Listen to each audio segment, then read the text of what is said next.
Vale, muchas gracias y bueno, muchas gracias a todas y todos por venir.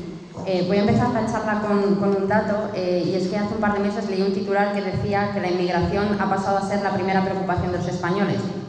A principios de este año, en concreto en enero, no estaba ni en la lista de las 10 primeras y de hecho las 3 primeras preocupaciones eran la crisis económica, la salud y los problemas relacionados con la calidad del empleo. Pero en menos de un año la inmigración ha subido hasta el primer puesto de la lista.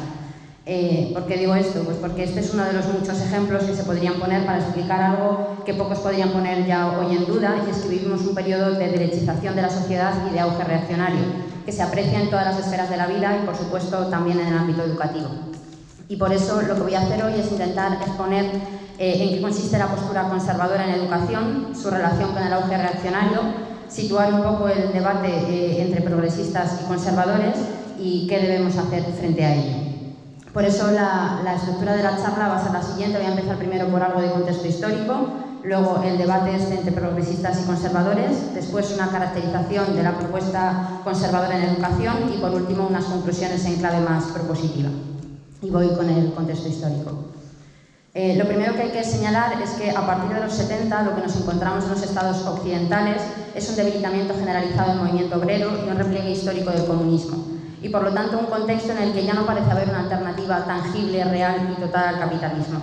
Lo que se abre a partir de ahí es un periodo en el que la clase media va ganando cada vez más terreno político y en el que el tipo de luchas que van emergiendo son muy fragmentarias y muy marginales en comparación con épocas anteriores en las que existía un movimiento obrero fuerte con sus grandes partidos y su densa red tejido de instituciones proletarias, sindicatos, cooperativas, ateneos, escuelas de partido, escuelas de sindicatos y periódicos propios con un alcance masivo. Y las nuevas luchas en este nuevo periodo van teniendo un cariz más bien activista, de denuncia y de protesta, de intentar presionar desde la calle sobre el Estado, pero sin ningún horizonte de tomar el poder. Y de hecho, más bien al contrario, el sentido común de estos movimientos sociales es horizontalista y por lo tanto de rechazo a la autoridad y el poder. Y en un contexto así, en el que no existe una alternativa política real con fuerza y con capacidad para encabezar la lucha contra el capital, se dan dos tendencias, o más bien una tendencia general y una contratendencia más minoritaria. La tendencia más general es la integración de las luchas en el Estado de la mano de los partidos de la izquierda del capital. La contratendencia es la de la creación de pequeñas comunidades utópicas, supuestamente fuera del sistema y separadas de la acción política.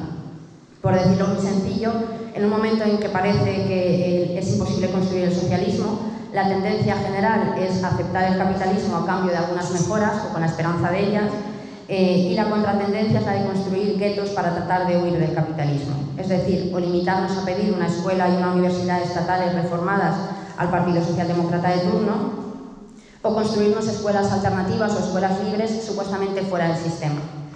En el Estado español lo que ocurrió después del 15M sirve muy bien para entender esto, o lo que ocurrió en Francia tras mayo del 68. En ambos casos se dieron movilizaciones populares masivas que, sin embargo, no dieron lugar a la construcción de una gran fuerza política revolucionaria y que, una vez fracasaron, fueron ambas sucedidas por el establecimiento de un gobierno de derechas con mayoría absoluta, De Gaulle en Francia y Rajoy en el Estado español. Y en ambos casos se dieron esta tendencia y contratendencia que mencionaba. Primero, por un lado, las energías de la protesta fueron agotándose y acabaron siendo canalizadas hacia un partido reformista, el Frente de Izquierdas en Francia y Podemos en el Estado español, y los movimientos sociales, una vez derrotados y privados de radicalidad, terminaron integrados en el orden político capitalista. Y esta integración en el Estado se selló definitivamente en Francia con el gobierno unitario de Mitterrand y la conversión de muchos 68istas en parte de la nueva élite política y cultural burguesa, y en el Estado español de forma muy evidente con la entrada de Podemos en el gobierno. Y en segundo lugar tenemos la contratendencia de salirse del sistema, y es que el fracaso de un movimiento de masas da siempre lugar a diferentes formas de repliegue identitario. O sea, ¿por qué? Pues porque cuando se fracasa en el intento de cambiar la sociedad de forma total, se abre la tentación de refugiarse en microsociedades y pequeños proyectos utópicos o alternativos en los márgenes, supuestamente fuera del sistema. Hoy no me voy a detener en esta contratendencia porque bueno, el tema es otro, pero si a alguien le interesa, di hace poco otra charla sobre este tema que está en YouTube y que se titula Educar fuera del mundo, una crítica a las pedagogías de la deserción. Pues bien, ¿qué es lo que ocurrió entonces tras el 15M en lo que respecta a las luchas en educación? Que fuimos testigos, por un lado, de la aparición de las distintas mareas, incluida la marea verde, que elevaban ciertas demandas al Estado al tiempo que señalaban no sentirse representados por las opciones políticas existentes, el llamado bipartidismo. Y por otro, vimos también un auge, eso sí, muy minoritario en comparación con lo que fueron las mareas, de lo que se ha llamado pues, el movimiento de las escuelas libres o de las escuelas alternativas en general. En este movimiento, por supuesto, hay de todo, pero también incorporó a un sector de la izquierda, muy especialmente a una parte del movimiento anarquista.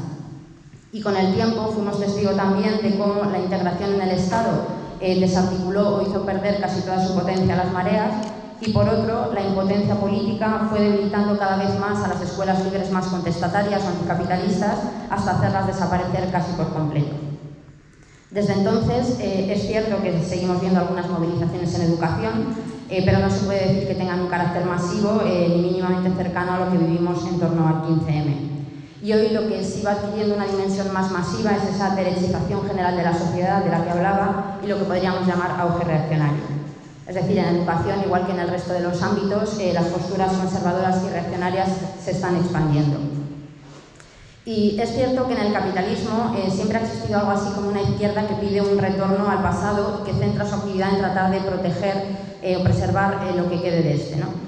El motivo fundamental es simple, y es que el capitalismo tiende a disolver todo lo sólido en el aire y, por lo tanto, tiende a producir grupos o movimientos que son nostálgicos de un periodo previo que identifican como idílico. Un ejemplo de esto es el socialismo feudal, del que hablaban Marx y Engels en el manifiesto, porque lo que sí que va cambiando es cuál es el referente de esa nostalgia, ¿no? Esto va cambiando a lo largo de la historia, y en el momento en que escriben Marx y Engels, que es época de despliegue del capitalismo, pues el feudalismo todavía parecía cercano en términos históricos y podía idealizarse y añorarse.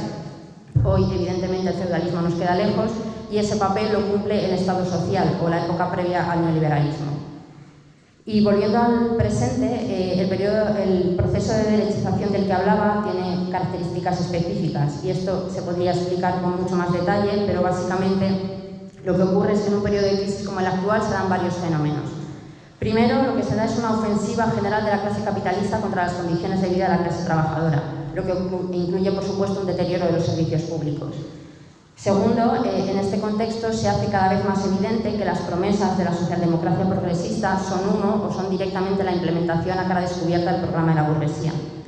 Tercero, las clases medias empiezan a descomponerse y a perder sus privilegios y se resisten a ello reforzando discursos y políticas orientadas a blindar sus intereses, como pueden ser los discursos meritocráticos, que luego hablaré de ello. Y por último, como ya no parece haber un futuro radicalmente mejor, parece no ser posible, el intento de volver al pasado se le aparece cada vez a más gente como la opción más deseable. Es decir, sin un proyecto de superación del capitalismo ni las organizaciones necesarias para ello, el horizonte político de la izquierda parece limitarse cada vez más a tratar de proteger, conservar y quizás ampliar mínimamente aquello que considera lo mejor de entre lo que existe. Es cierto que en el Estado español la izquierda sigue siendo hoy mayoritariamente progresista, pero podríamos plantear tres hipótesis sobre el presente. Primero, que la izquierda en general, también su sector progresista, tiende hacia un mayor conservadurismo. Segundo, que el sector conservador está ganando legitimidad social. Y tercero, que este sector conservador está aliándose ya en ciertas cuestiones con sectores directamente reaccionarios, o dicho de otro modo, que parte de ese sector conservador está sumándose ya a las filas de la reacción. Aquí cabe hacer una precisión y es explicar la diferencia entre conservadores y reaccionarios. Un conservador es alguien que cree que existe un orden natural y jerárquico que hay que defender. Un reaccionario piensa lo mismo, pero cree que ese orden ha sido corrompido y que ya prácticamente no existe y que por lo tanto hay que tomar medidas muy enérgicas, medidas autoritarias, chauvinistas, antiproletarias y culturalmente reaccionarias para volver a esos tiempos supuestamente mejores y más ordenados, donde las jerarquías y órdenes naturales todavía funcionaban. Y hablamos de auge reaccionario porque esta es una tendencia en expansión. Y con esto paso a situar el debate entre progresistas y conservadores. Quizás quienes estéis al tanto de los debates en educación podáis identificar que a priori hay dos polos radicalmente enfrentados. Luego voy a problematizar esto. El polo progresista y el polo conservador. ¿En qué se diferencian? Pues, por ejemplo, en términos de valores y de su visión del pasado. O sea, los progresistas creen que el feminismo, el ecologismo y en general la ideología de los movimientos sociales de las últimas décadas proporciona a la clase de contenido y valores progresistas, igualitarios, antiautoritarios, etc., sobre los que debería edificarse la educación del futuro. Los conservadores, por el contrario, creen que estos valores no son más que una expresión del neoliberalismo, que la izquierda progresista o la izquierda woke, como suelen llamarla algunos, está desnortada, que ha destrozado la educación y encima se empeña en no ver los problemas reales y que ya ni siquiera merece el nombre de izquierda porque se ha dejado seducir por degeneraciones o desvaríos posmodernos y neoliberales. Y que la solución pasa, frente a esto, por volver a valores más tradicionales. Muchos de estos no se consideran a sí mismos conservadores y de hecho incluso se ven como la verdadera izquierda progresista frente a la otra que ya sería puramente neoliberal, mientras que otros en cambio tienden hacia un mayor rechazo de la etiqueta de izquierda. A nivel de la política general, Sumar y Podemos representan más al sector progresista y el nuevo partido Izquierda Española tiene la voluntad de representar al sector conservador. Hoy me voy a centrar más en la crítica de los conservadores, pero bueno, en las conclusiones también voy a decir algo sobre los problemas del sector progresista. Pero bueno, por ahora los voy a dejar descansando. A partir de aquí voy a exponer algunas de las características principales de esa izquierda conservadora en educación.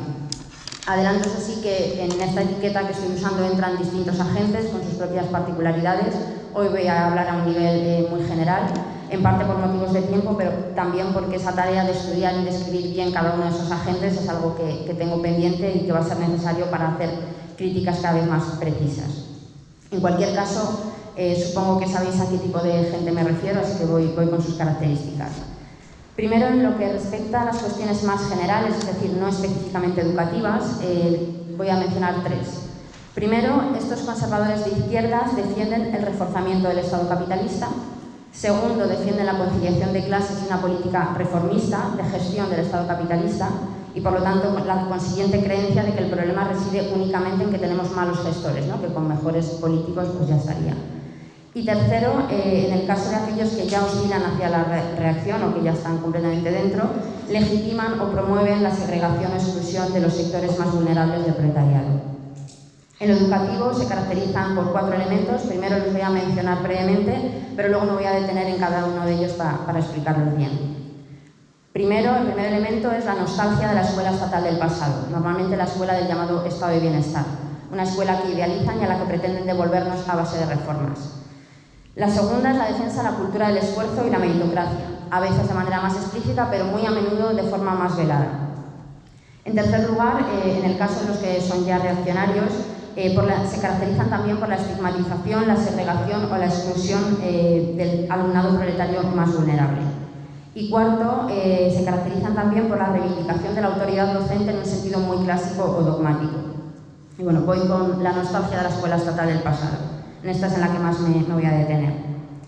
Tanto los socialdemócratas progresistas como los conservadores coinciden en ver la escuela pública como un dique frente a la barbarie, ¿no? A veces incluso como una isla socialista que podría desde donde luchar contra el capitalismo. Y ambos coinciden también en que lo máximo que podemos hacer políticamente a día de hoy es preservar y reforzar esos diques existentes en lugar de tratar de construir una alternativa total a la barbarie, porque básicamente un futuro radicalmente distinto no sería posible. Y ambos coinciden también en que esos diques, como la escuela pública, están a día de hoy bajo una presión enorme. ¿En qué difieren? Pues fundamentalmente en que la izquierda progresista, que es menos nostálgica y en principio sabe que no hay una edad dorada a la que volver, sabe también que la escuela del pasado era autoritaria, segregadora y clasista. Los conservadores, en cambio, parecen olvidar esto, o al menos obviarlo. O sea, para ellos sí parece haber un pasado mejor, no tan remoto, donde todo lo educativo era casi idílico. Esto, unos lo ubican antes del neoliberalismo y otros antes de la LOCSE, que para muchos representa el hito primero y principal de lo que llaman la deriva pedagogista, o sea, el comienzo de la introducción de una pedagogía liberal.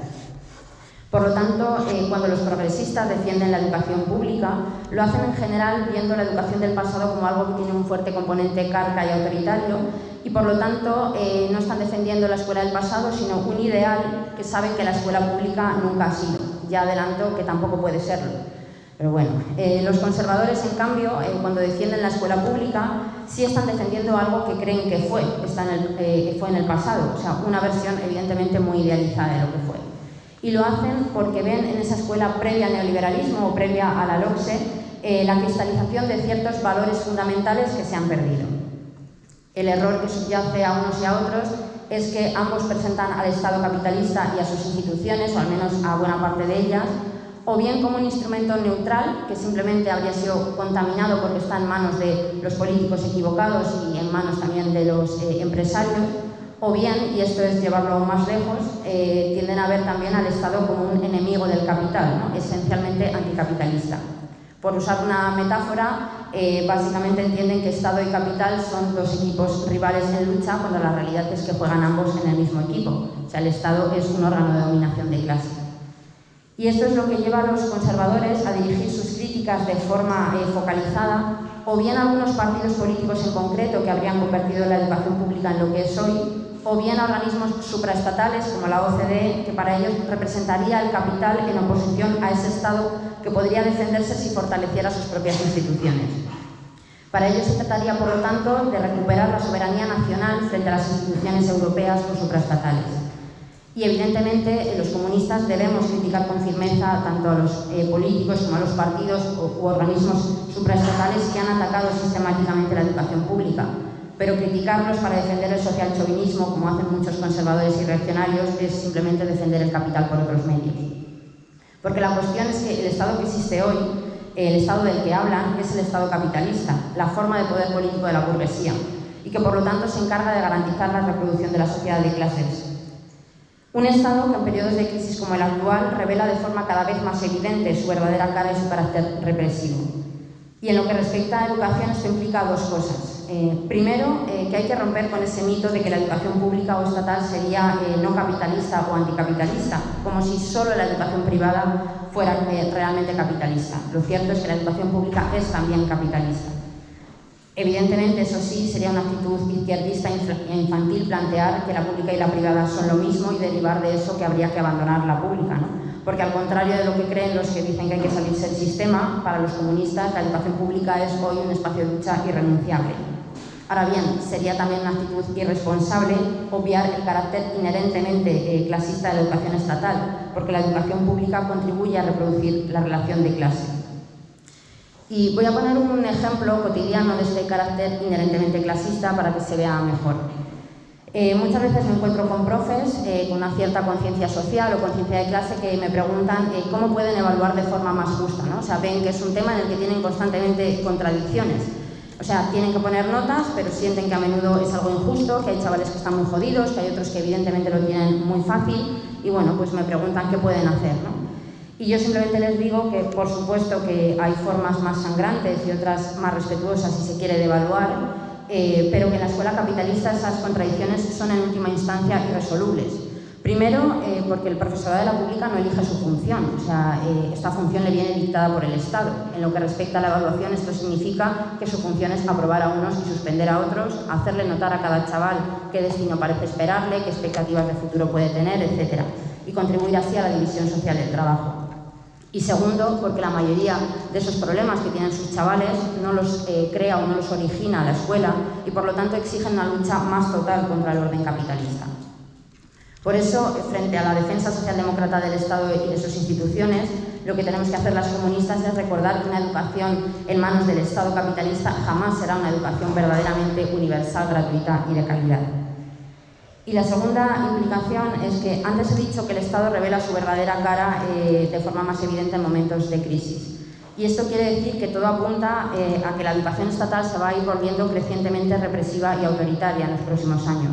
O sea, hay que prepararse para años de empeoramiento de las condiciones laborales de las trabajadoras, tanto docentes como no docentes, de aumento de la burocracia, disminución de becas o becas miseria, disminución de la democracia en los centros educativos, por ejemplo, algo que ya pasa, direcciones puestas a dedo por la administración y despidos o expedientes contra trabajadoras contrarias a la línea pedagógica o política de la dirección. Y si a esto le sumamos que la escuela evidentemente no está separada del resto de la sociedad, la escuela pública tendrá que lidiar con la falta de expectativas de futuro de su alumnado, cada vez más abocado a un futuro de una relación inestable y precaria con el trabajo. También se enfrentará a un descenso en los salarios reales que empujará a cada vez más familias a situaciones de miseria y también, por ejemplo, a la creciente legitimación a nivel social de discursos reaccionarios. Y estas son las condiciones en las que vamos a tener que luchar. Entonces, en definitiva, y por decirlo de la forma más sencilla posible, no tiene sentido, como hacen los conservadores, bueno, o los socialdemócratas en general, pretender que el Estado capitalista resuelva los problemas generados por el capital, porque el Estado está ahí para protegerlo. Pero eso, por supuesto, no puede llevarnos al localismo o a la negación de la política, ¿no? A contentarnos con pequeñas iniciativas en los márgenes, como supuestamente fuera del Estado, sino hacer una política que plantee la destrucción de ese Estado y la construcción de una nueva forma de gobierno. Y con esto paso a la segunda característica, la de la defensa de la meritocracia y la cultura del esfuerzo.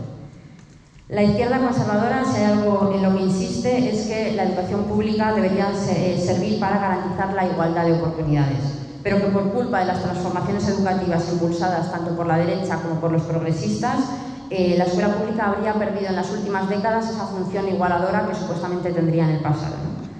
Los que están en una deriva reaccionaria ya reparten las culpas sobre todo entre los progresistas y el alumnado, ¿no?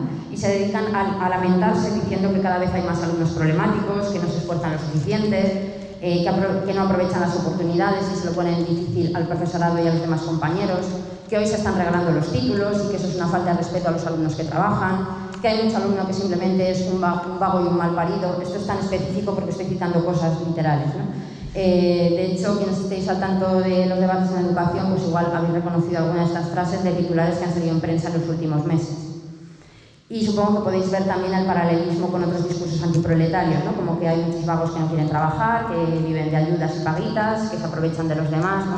O sea, en definitiva, discursos que sirven para estigmatizar a los más vulnerables.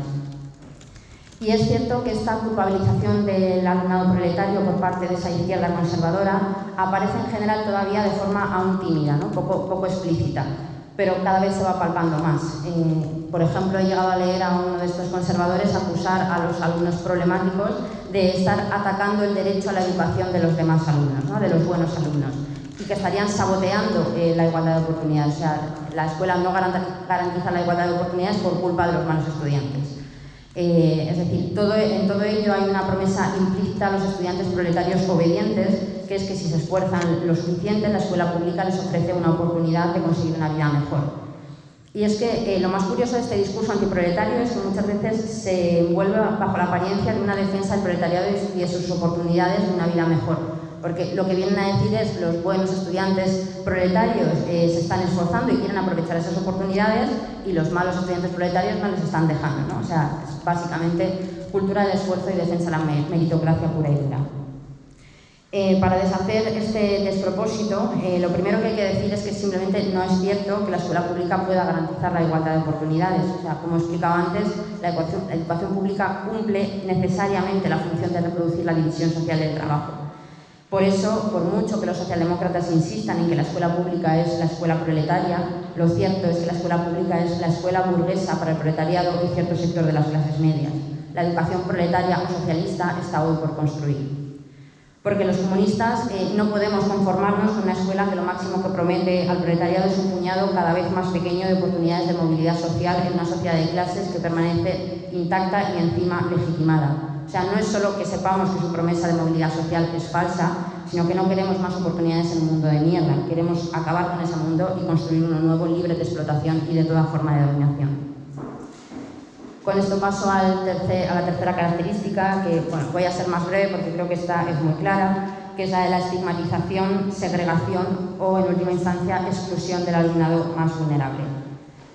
Antes, hace un ratito, he dicho que los reaccionarios reparten la culpa entre los progresistas y los alumnos. Por ejemplo, dicen a menudo cosas como que los jóvenes de hoy en día no se esfuerzan, tienen la piel muy fina, la generación de cristal, todo este tipo de cosas, ¿no? Pero ese desprecio se dirige muy especialmente contra el alumnado proletario y especialmente contra los sectores más vulnerables de este, ¿no? Como el proletariado migrante o racializado. Eso sí, como decía también antes, a menudo lo encontramos en la forma de un rechazo más velado, ¿no? Enmascarado bajo una apariencia que pueda ser más fácilmente aceptada por un público más general. Por ejemplo, bajo la apariencia de la preocupación por qué va a ser de los otros alumnos, la falta de recursos para atender las necesidades de ese alumnado, o incluso el riesgo para la defensa de la cultura, o sea, el riesgo para la cultura autóctona o nacional, o la defensa de ciertos valores occidentales. Y voy con la cuarta característica, la reivindicación de la autoridad docente en un sentido dogmático. Bueno, si hay algo en lo que han insistido mucho los conservadores es en la necesidad de devolverle al profesorado la autoridad que habría ido perdiendo en las últimas décadas. Y en esto quiero detenerme porque las posturas hegemónicas que hay a día de hoy en torno a la cuestión de la autoridad son todas ellas problemáticas, así que voy una por una. Primero, entre los que han optado por la vía de salirse del sistema, lo que ha imperado es el antiautoritarismo, entendido como el rechazo por principio de toda autoridad. Es decir, en la educación libre lo que se ha entendido es que la forma de superar el autoritarismo docente era pasar del profesor autoritario al acompañante antiautoritario o no directivo, ¿no? Que se retira y deja hacer a la espontaneidad infantil. Hoy no me puedo detener mucho en esto, pero resumiendo mucho se pueden decir dos cosas. Primero, que ese antiautoritarismo es básicamente una forma de autoridad enmascarada y acrítica. Esto lo nombraba muy bien un pedagogo comunista que se llamaba Schnieders, que lo llamaba el despotismo de la dulzura. Es decir, una forma de autoridad invisibilizada y por lo tanto incuestionable. Y segundo, bajo el amparo de ese profesor convertido en acompañante, en un ambiente de aparente libertad, en realidad se reproducen espontáneamente las relaciones sociales capitalistas y la ideología que las legitima. O sea, quien crea que porque se retira el profesorado ahí lo que se instaura es la igualdad y la libertad para todo el mundo, pues evidentemente se equivoca. La segunda postura es la de los socialdemócratas progresistas. Estos ven al profesorado más tradicional como carca y autoritario y han abrazado ciertas formas de antiautoritarismo, pero sin caer en la radicalidad de los anteriores, de los desertores del sistema. Y por lo tanto su propuesta es menos definida y más confusa. O sea, viene a ser un poco como ni mucha ni poca autoridad, en la búsqueda de un supuesto punto medio virtuoso, que a menudo lo que desemboca es o bien en una falta de claridad sobre los criterios que guían la propia práctica docente, o bien en la autoculpabilización. Es decir, se ejerce la autoridad porque básicamente se entiende que de alguna manera hay que ejercerla, pero de vez en cuando asalta la mala conciencia sobre ello, ¿no? Y no se sabe salir de ese bucle. En tercer lugar, los conservadores y reaccionarios reaccionan a los dos anteriores reivindicando abiertamente su autoridad y la función de transmisores de conocimiento. El otro día leía en una entrevista a un profesor que decía, literal, la autoridad docente ha de venir dada por la profesión, igual que pasa con los policías o los médicos. Vamos, supongo que para este señor, pues los profesores, los médicos y los policías tienen siempre la razón. Es decir, esto es básicamente una cobertura ideológica para el autoritarismo y el dogmatismo, ¿no? Y forma parte del mismo sentido común del que participan los que hoy piden también fuera de la escuela pues más seguridad y más mano dura contra los que supuestamente crearían los problemas sociales y el desorden, ¿no? Y que por supuesto no son los verdaderos culpables. Entonces, ¿cuál es mi posición en esto de la autoridad? Primero, que la autoridad siempre existe, se quiera o no. O sea, la única forma de lidiar con la autoridad no es ni rechazarla por principio ni aceptar autoridades dogmáticas, es decir, el autoritarismo, sino justificar racionalmente la autoridad y controlarla consciente y colectivamente. Lo que esto quiere decir, entre otras cosas, es que todos los que afirman estar contra toda autoridad, curiosamente en realidad en lo que están es a favor de la suya propia y si acaso de la de su pequeño grupo de afinidad cercana, ¿no? Lo que viene a ser pues, otra forma de autoritarismo o dogmatismo. Porque estar contra toda autoridad significa considerar que las decisiones colectivas son inherentemente opresivas. O sea, si esa decisión colectiva es contraria a tu opinión individual, entonces sería opresiva, porque tu autoridad individual está por encima de esas decisiones colectivas. Y esto es básicamente un argumento liberal. Es decir, la crítica al autoritarismo en la escuela sigue siendo plenamente necesaria hoy, pero el antiautoritarismo es solo una falsa alternativa al autoritarismo. Y además, quien rechaza por principio ejercer toda autoridad es simplemente incapaz de transformar la sociedad de manera radical, porque para los explotados y oprimidos la emancipación requiere de un esfuerzo y una dirección conscientes, colectivamente asumidas, y no hay ejercicio de autoridad mayor que hacer una revolución. Y de hecho, el proletariado en la conquista por su autoemancipación, que es la emancipación de la sociedad en su conjunto, tiene que aprender a gobernar, es decir, tiene que aprender a tomar decisiones colectivas sobre el conjunto de la sociedad, sobre todos los aspectos de la vida, y eso es ejercer autoridad. Ahora bien, la defensa de la autoridad que caracteriza a los conservadores es profundamente dogmática. O sea, se trata de una autoridad que se ganaría solo por tener un título o una oposición, como decía el señor de la entrevista, y que se mantendría estable como un atributo personal o como una cosa que se tiene con independencia de la práctica docente concreta que se desarrolle, ¿no? Uno es profesor, tiene autoridad por ser profesor y a partir de ahí pues el resto da igual, ¿no? Cualquier crítica a esta autoridad, por ejemplo por parte del alumnado de las familias, tiende a ser percibida como una injerencia inaceptable de aquellos que no tendrían por qué tener autoridad. Y por supuesto, con esto no digo que cualquier cosa que digan el alumnado de las familias esté bien, pero lo que digo es que tampoco cualquier cosa que plantee el profesorado es automáticamente verdadera. Y que reivindicar la autoridad como algo a priori es un error, porque sería básicamente querer que se nos dé la razón a priori. Insisto en lo que decía antes, la autoridad se debe justificar y debe estar sometida a control consciente y colectivo. Y esto, por supuesto, no quiere decir que no se deban, o se puedan o se deban exigir mejores condiciones para la docencia o transformaciones del currículum, que es muchas veces lo que subyace a eso de que el profesorado se sienta desautorizado. Pero, por decirlo muy breve, esas condiciones no van a mejorar por pedirle más autoridad al Estado, sino por medio de la organización revolucionaria. Y aquí se podría profundizar mucho más, por ejemplo, en qué implica que el profesorado de la pública trabaje para el Estado, porque el Estado no selecciona de manera neutral a su profesorado y tampoco favorece o permite cualquier práctica que atente contra sus intereses. Es decir, el disciplinamiento del profesorado como fuerza de trabajo también determina las posibilidades de su intervención. O sea, uno por ser profe de la pública no puede hacer lo que le dé la gana y si lo hace, pues se enfrentará a expedientes y amenazas. Y esto es algo que los conservadores suelen pasar por alto cuando le reclaman más autoridad al Estado, porque ¿qué autoridad va a conceder el Estado y para qué? Y con esto paso a las conclusiones. Espero que lo que he expuesto hasta ahora haya servido para entender por qué hay que confrontar a los conservadores y reaccionarios, a los que con toda seguridad nos vamos a encontrar tanto en las luchas en educación como en los centros de trabajo y de estudio. Pero cabe preguntarse ahora cuáles serían las mejores vías para confrontarles, ¿no? Y voy a mencionar tres. La primera es que tenemos que poder dar una lectura comunista de los problemas actuales en educación. Porque el error que cometen en este sentido muchos progresistas es doble. Por un lado, frente a las críticas de conservadores y reaccionarios, que es verdad que son exageradas y dementes, tienden a oponerle simplemente el minimizar la gravedad de ciertos problemas, dejando que sean los conservadores y los reaccionarios los que se erijan como los auténticos críticos del statu quo y del establishment, ¿no? Los que no tienen pelos en la lengua, los valientes que dicen la verdad y se rebelan contra el dogma liberal, los que pueden de alguna manera representar el malestar de todos los demás, ¿no? Y en segundo lugar, muchos progresistas tienden a ofrecer como solución a todos esos problemas simplemente moralismo y buenos deseos, dejando que los otros se puedan presentar como los realistas, los que tienen los pies en la tierra. De hecho, algo habitual es que este debate se dé de forma paradigmática entre, por un lado, conservadores que son profes de secundaria, que conocerían la realidad, y, por otro lado, progresistas que son profesores universitarios de pedagogía, que estarían alejados de la realidad, ¿no?